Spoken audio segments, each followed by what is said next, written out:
What's up, guys? Welcome back to a new day.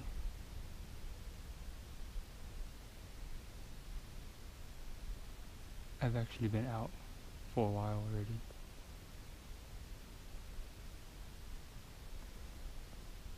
It's about 11 o'clock. And I thought I found my first deer. I was making my way through these coves. I'm in kind of a cove right now. And I was glassing more over there, and I could hear a lot of movement over here. And it sounded like big movement. You know, a lot of leaves rustling. So I thought it was like deer eating or something. So I crept my way over here with my bow. And then I crept down to where the sound was at. You guys see that little oak tree right there at the bottom? Yeah, I'm at the bottom. There was like 30 coils just down there, wrestling with the leaves, digging. They tricked me. I thought it was a deer. I think it's July 19th today. And it's hot.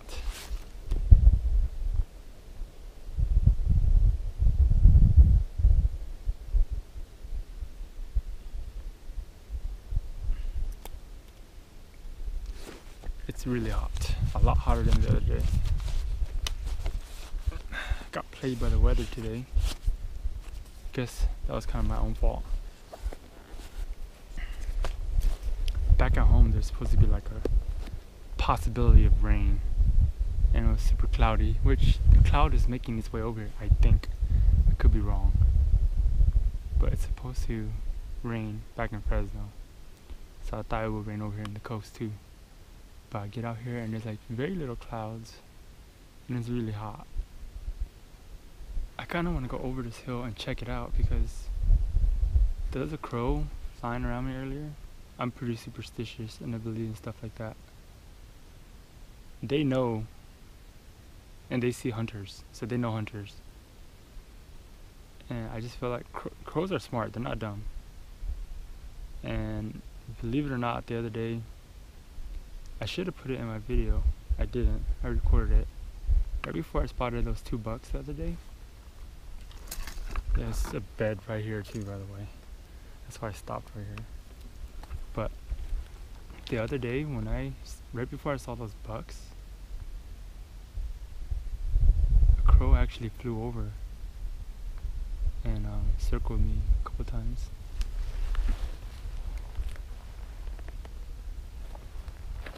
And then it flew over to where the bucks were at, and it was like squawking. And yeah, I was like, maybe it's telling me there's deers there. So I pulled my binos up again and I looked and bam, the bucks are there. So listen to the animals around you guys. They're not stupid, they know. I'm not completely skylined. I'm kind of walking right below the skyline. You never want to skyline yourself because it never sees you. So you always want to like get to the top of the hill. It makes hunting way easier when you get to the top of the hill because you're no longer hiking like steep climbs and all that stuff. You're just kind of walking on flat hilltops. Getting to the top is what is the hard part. But once you get to the top, you can just kind of like press right below the ridge line so that you're not completely skylined, and just find yourself a good vantage point and glass off it and not fall. You don't want to fall off these hilltops. And yeah, when you get to the top, they totally open up. They don't really, you don't have to go through this stuff, all this stuff. You don't have to go through it. You're kind of just walking, picking animal trail and just walking.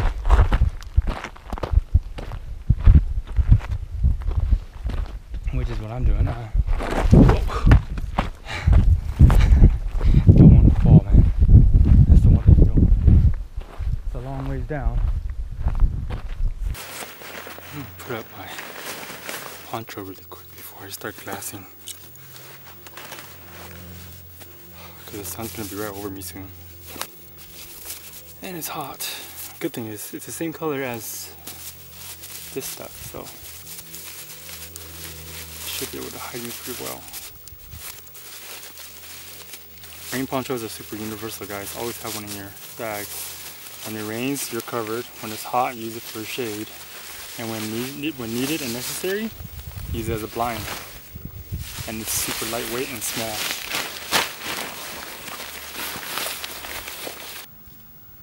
So when you're glassing for bucks or deers in general, obviously you want to look at the very obvious stuff right off the bat. You know, like your obvious would be under big shaded areas like big oak trees, pine trees, rock ledges,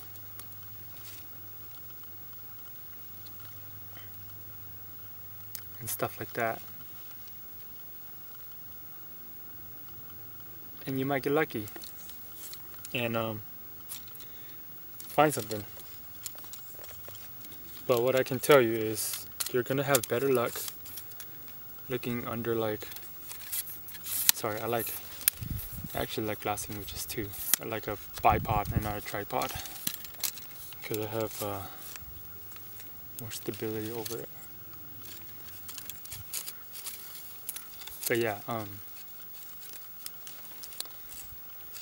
I typically find them under like fallen trees, manzanita bushes, basically the hard to get to places.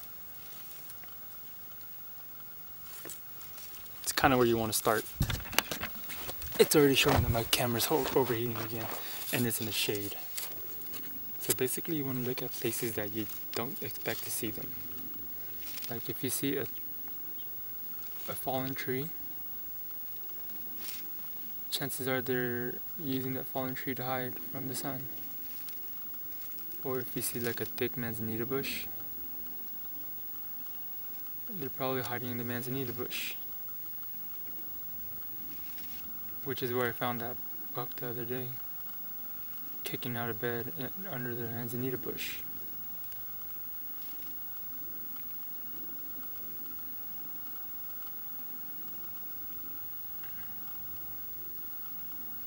So yeah, when you're glassing up for deers, not just bucks, but deers in general,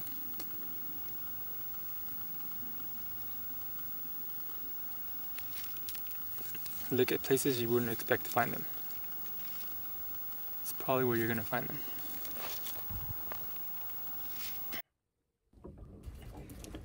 So being out in this heat, you gotta always remind yourself to drink water and rehydrate. The other day when I was out all day and I didn't drink a single sip of water, even though I had 2 liters of water in my camel pack all day. After I jumped the buck, I found a shaded spot and I took a seat for just a few minutes. And then when I tried to get up, I actually wasn't able to get up. And for about 20 minutes, I was actually out of the game.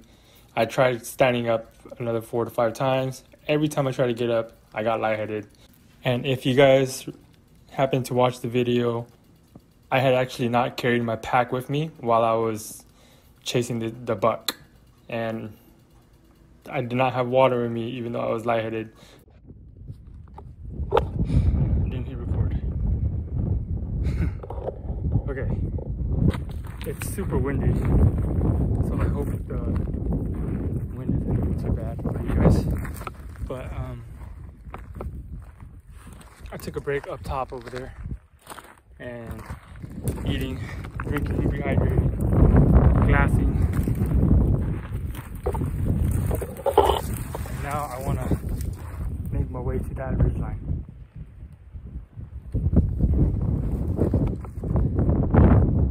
block that ridge line. Basically all the way back to my car. And then I want to try the other side of the road where I'm parked. Test my luck over there. Because there's a pond over there. Whether or not it still has water or not, I don't know. Because I just looked it up on this map. Whoa. Ooh. Super steep right here. I'm trying to not fall. Because if I fall, there's no catching myself. I'm going to get to the bottom. Oh, my hand's been stuffed up because I'm blocking my cams so that my boat don't get too damaged. Damn, these sage bushes are freaking killing me. It's actually a little easier to walk over here. Coming up this trail. I thought it was a trail, but it turns out it's not a trail. It's just, I don't know what it is. But something caught and ate a deer. I mean, it's gotta be a deer's neck, right? It's not a small game. There's more bones over here. Yep. Oh, what? That is not a deer.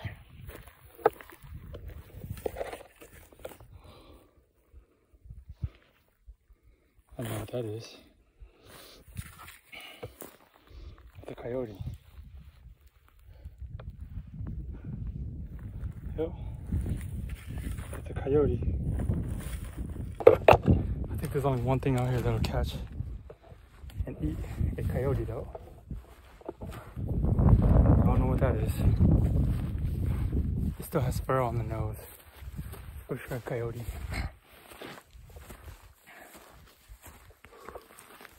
I should be careful out here, huh? Hide in the shade for a bit. Alright guys. I have resorted to climbing into a tree.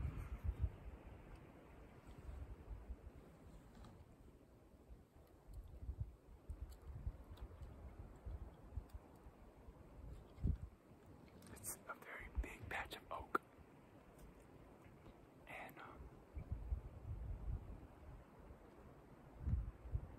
While I was still hunting,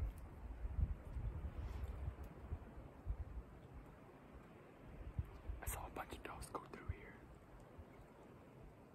Like they were just cruising right along between me and the sage. There's sage bushes right in front of me. So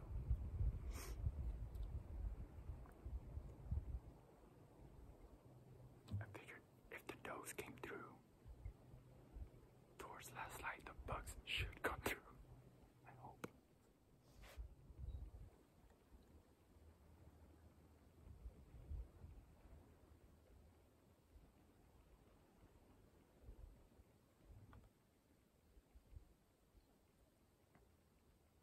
I ditched the tree and I hiked to the top of the hill to glass for last light.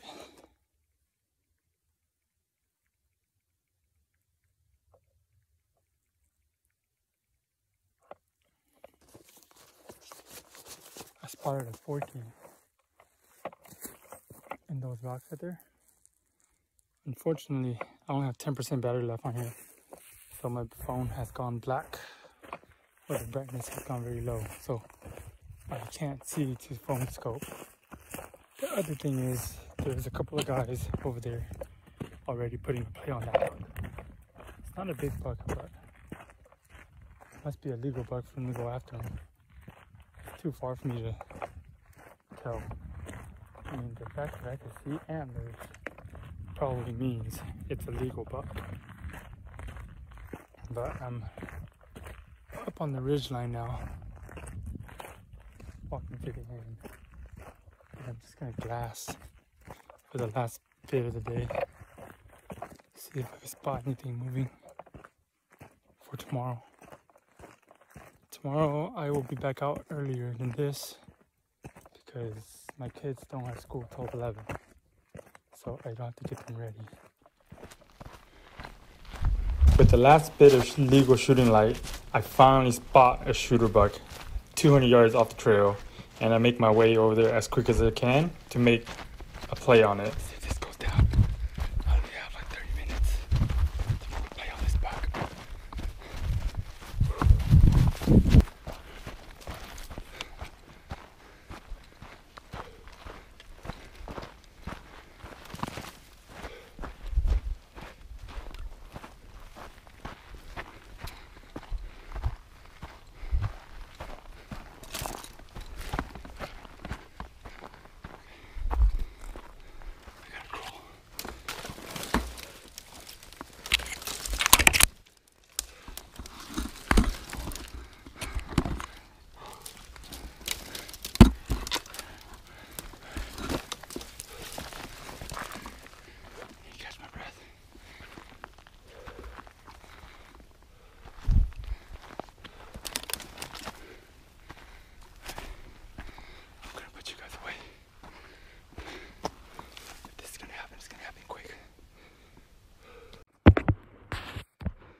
Making my way back to the car, and I see this buck.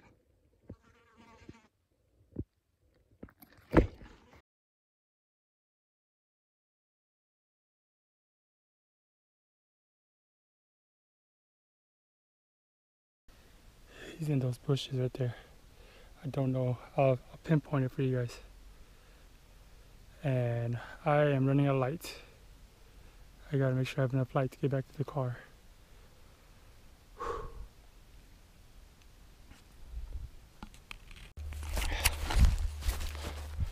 Man, if it was a straight up shot like the incline, I would have took that 60-yard shot. Yeah, I was just not comfortable with taking that angled shot because this is like 30-degree incline, so I was like, I don't think I want to take that shot.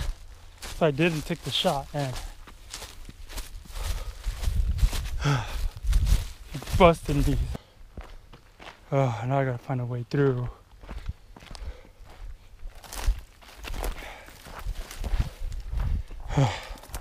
All that crawling for nothing.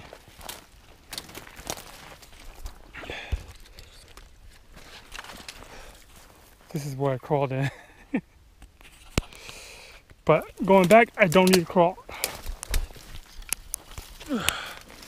Since the deer is gone and way out of here.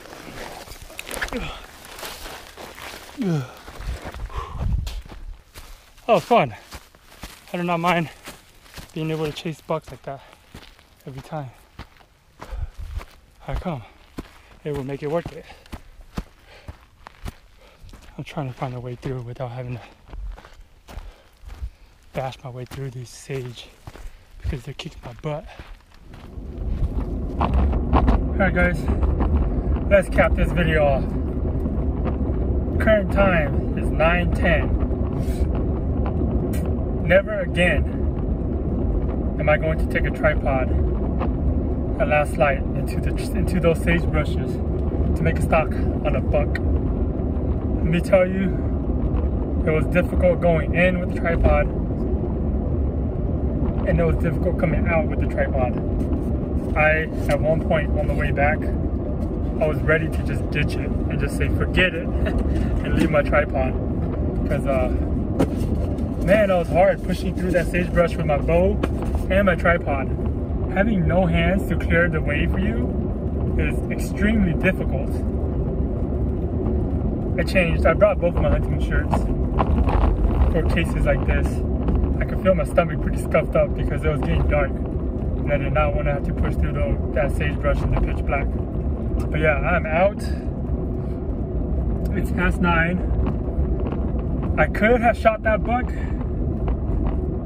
at 60 yards, but like I said, I just was not comfortable doing it with that incline. I originally planned to go back out tomorrow, and I just wanted to get out of those sage bushes. And because of that, I started using my bow to push down the sage bushes. And I know for sure my bow is out of tune, so I'm gonna let that buck settle down and probably go back out with my cousin, because my cousin is planning to go with me. He wants to go on Saturday, so we're gonna plan to go on Saturday. The rest of the week, I'm just gonna go back up to deer camp and retune my bow, reset my bow, make sure everything's still squared away. In case you guys did not know, A-zone is a no target practice area, guys. So I've seen a few videos of people hunting A-zone and they're target practicing at camp. It's not legal. They can't cite you. Hope you guys are all having a good season out there. Hopefully nobody else is having a hard time like I am. Congratulations to you guys that's already tagged out your bucks, and I hope I get to notch my tag soon. But yeah, guys, thanks for tuning along. If you haven't already, hit that subscribe button. I appreciate it deeply. If you made it this far, thank you so much for watching. Make sure you are there when I notch my tag on this buck. This is the first shooter buck I've seen so far on this unit, and he is a stud. So I am excited for it. So yeah, I'll be up at deer camp tomorrow, retuning my bow, and making sure everything is squared away.